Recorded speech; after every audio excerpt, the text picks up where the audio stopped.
tens of thousands of dollars just off that. People are not always okay with this. 500 to 1,000 people, too many orders? Hundreds and hundreds of orders? Don't be too greedy. Shopify is gonna hold your money. What makes your brand different? One little secret I'm gonna tell you all about is it's Showtime! By the end of this video, you should have the information needed to sell thousands of dollars worth of clothing with less than $200 to start off with. So I'm gonna assume that you already created your brand. You thought of the name, logo, and made a website. If you haven't done any of that yet, watch this video I made on how to create a clothing brand in 2024 from scratch, and then come back to this video so you can learn how to run a pre-order the right way. A pre-order is essentially making a product available to purchase. After your customers have placed their orders, you order your pieces from your manufacturer and then ship them out. I want to let y'all know the pros and cons of a pre-order so y'all know what y'all getting yourselves into. The first benefit of a pre-order is that you spend less money up front. You don't have to buy the pieces before and risk not even selling out. This is because in a pre-order, you order the pieces from your manufacturer after the customers have already placed their orders. You can buy as much pieces as you need for the customers that purchased. So this means that you can spend around $100 to $200 on a sample, and if you market it the right way, you can get tens of thousands of dollars just off that. Another benefit of the pre-order is that there's no limit to how many you can sell. Let's say you bought 20 jackets and you're trying to sell all of them. You have already placed a limit on your sales. You can only sell 20 at most. But with the pre-order, you haven't bought your inventory yet. So you can take as many orders as you want without having a limit. But I'm gonna let y'all know right now, do not be greedy. I'm gonna talk about it later in the video and explain how this can destroy your entire clothing brand and business. The downside of pre-orders include long shipping times. Nowadays, people are used to getting their products like this because of things like Amazon, where you get next day shipping. With the pre-order, people are gonna have to wait, sometimes even up to 6 weeks to receive their products. And people are not always okay with this. This may discourage people from shopping again with your clothing brand. And as a business owner, you want customers coming back. You don't want one-time shoppers. But don't worry, I'm gonna explain how you can deal with this problem and have your customers satisfied and coming back, even with you running pre-orders. With the pre-order and your clothing brand in general, the product is going to be super important. If your product is good, people are more likely to buy it. Yo, those jeans tough. Where you get those?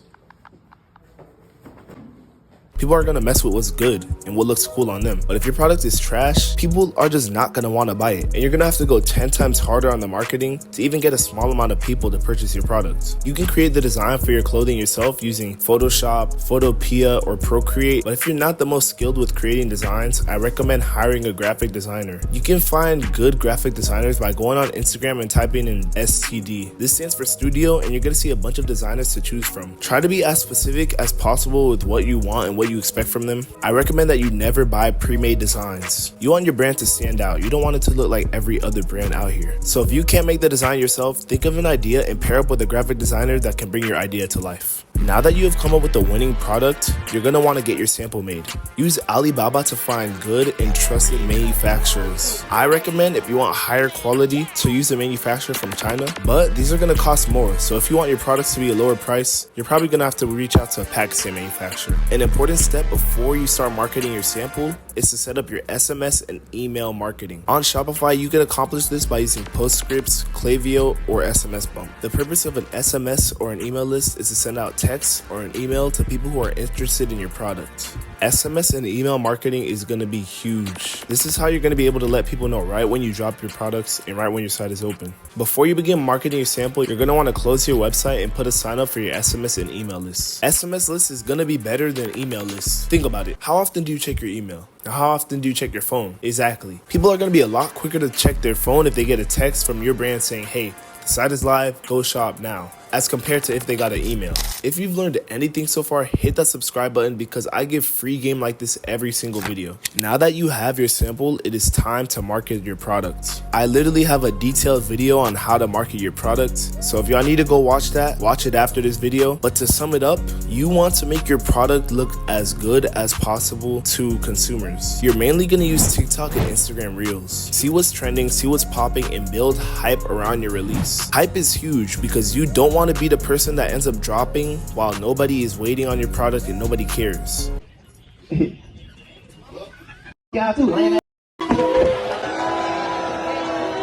You want the demand for your product to be sky high when you release. One little secret I'm gonna tell y'all about is influencer marketing. If you can get multiple samples to market with, I highly recommend doing this and sending out some pieces to influencers. Don't just send it out to people who have a bunch of followers. Send it out to people who are making fashion content and who really fit the niche and aesthetic for your brand. Think about it. If people see their favorite fashion creator dressed up in your hoodie, they're gonna wanna buy it. Personally, I recommend building at least 500 to 1,000 people on your SMS list before dropping, if you want your drop to do really well. You shouldn't rush a drop. Be patient and grow your list, but you don't want to wait too long. For example, if somebody sees your product and they're interested, they might sign up for your SMS list, but a month later they get a text saying that your site is open. They might have completely forgot about this product and they won't care at this point. So you want to find a good balance. A lot of people market their products for 2 to 3 weeks, but it's different for everybody. Now that you've marketed your product, you've built up hype, and you have a strong SMS/email list, it's time to drop. On drop day, you're gonna unlock your site and send out an SMS and an email letting everyone know that the site is live. Now you let the orders come in. If you put in the work and you did all of these steps correctly, this is gonna be a time of celebration. You got the orders coming in and you're gonna be feeling good. You should leave your site open for 3 to 7 days, depending on how many orders you're getting and how quickly your manufacturer can produce your products. One thing I'm gonna say about this is do not be greedy, especially if this is one of your first drops. If you're getting hundreds and hundreds of orders, make sure that you know when to close the site. You don't wanna have too many orders to the point where you're unable to fulfill all of them properly.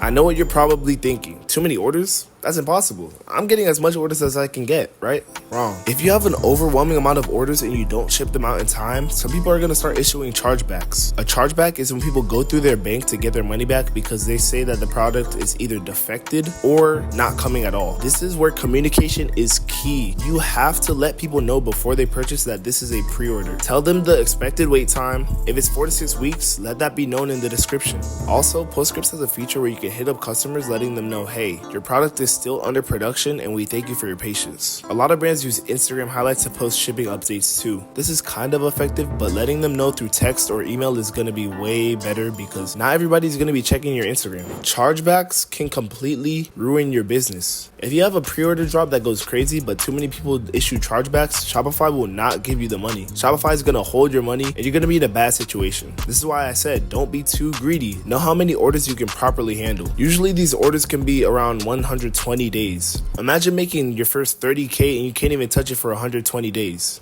I'd be sick. The last thing I'm going to talk about is mindset. Don't expect to do well on your pre-order if you don't put the proper work in and conduct the proper research. Although it is simple, it is not easy. There's a lot of brands out here trying to do it. What makes your brand different? If you slack on the product or the marketing, do not be surprised when you get weak results. And if you're lazy with communicating to your customers, don't be surprised when you get chargebacks. I appreciate y'all for watching. Let me know in the comments what y'all want to see next. Hit that subscribe button if you learned anything. I love you, Jesus loves you, and I'm out. God bless. It's showtime!